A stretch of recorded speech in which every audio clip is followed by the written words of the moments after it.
Hi everybody, I'm James, and today we're talking about Texas Congressman and Republican presidential candidate, Ron Paul. You know what? Just holding up these pencil puppets, it's just not doing it for me anymore. It's time to take these videos to the next level. And there's only one man out there who can make that happen.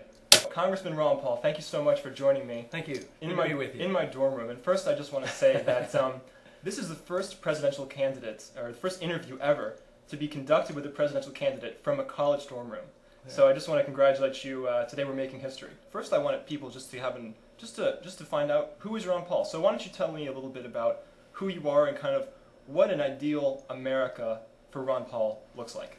Well, when I think about myself, I think first that I'm a physician by trade. I practiced medicine for 30 years, delivered over 4,000 babies. In medical school and later on, I got fascinated with studying economics, not politics, but economic policy. Starting off, the intent was not to become a congressman, because the intent was to try to bring attention to the American people the serious economic problems we have, and to try to get people interested in monetary policy. So that kind of gives you actually a different reason for running than a lot of people run for Congress. Do you think that kind of gave you a different campaign style, or kind of freed you to say things that other people who run for Congress wouldn't say? Absolutely.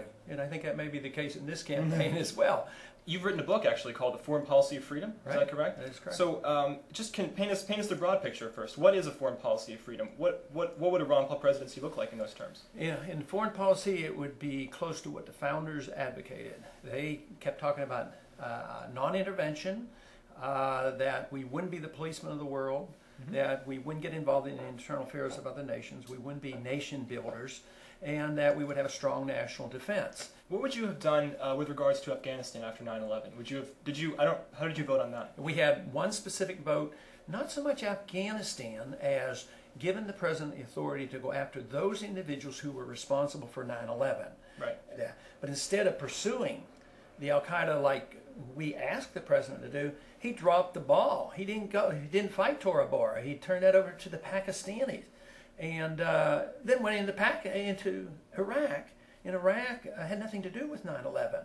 I've been talking against any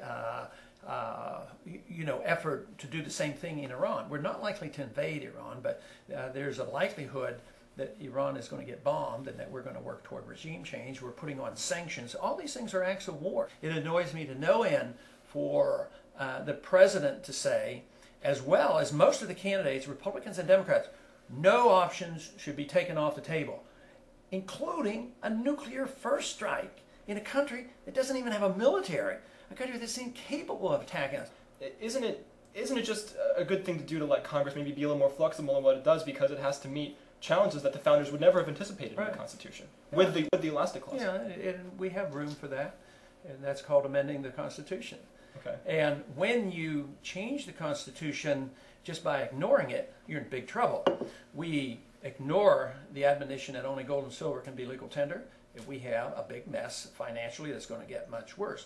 We ignore the fact that only Congress can declare war. But if you ignore it on war and on money and on education and on medical care, there's nothing left. And that's why now, in the last 6 years, in the post-9/11 atmosphere, the protection of your personal liberties has been undermined. How do you account for your popularity on the internet? Does it have something to do with your somewhat libertarian views being acceptable on the internet? I don't understand the internet well enough. I love it, and I use it, and I don't understand it completely, and I know it's very important. I know it's very important philosophically, and this might be why I'm helped by it, and that is, philosophically, I don't want the government's hands on the internet. Well, Congressman Ron Paul, I have one parting gift for you, because I'm so excited that you came to my dorm room today. This is a pencil puppet I made of you for when I talked about your videos online in a previous video. I think everybody can see this. This is your pencil puppet. I'd like you to have it now, because you actually came to my dorm. It hardly seems necessary to have a little pencil stick representation of you. That's pretty neat. Congressman, thank you so much for coming today. I really appreciate it. I'm Great. sure everyone else does as well. Where can they find more about you? What's your website? RonPaul2008.com. Please look into that. RonPaul2008.com. Thanks, everybody. All right.